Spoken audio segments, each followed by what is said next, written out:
මට මොකටද අනෙක් අයට පෙන්නා මගේ තරම අපට උනේ හැමදාමත් පෙන්නන එක පිටට පිටින් පේන තරමට ඇතුළතත් එහෙම වෙයිද කටින් බතල හිටවල එක තමයි නේද වරද කටින් බතල හිටවල එක තමයි නේද වරද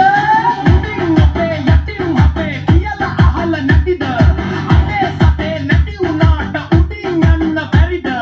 වඩේ මොකුත් නැති වුණාට දෙතේ කරේ බරද ඉඩ බැන්නොත් කියලා දෙනවා මතක තියාගන්න උඩ බැන්නොත් බිම වැටෙනවා මතක තියාගන්න ඔබ බබා ඔබ බබා ඔබ බබා ඔබ බබා ඔබ බබා ඔබ බබා ඔබ බබා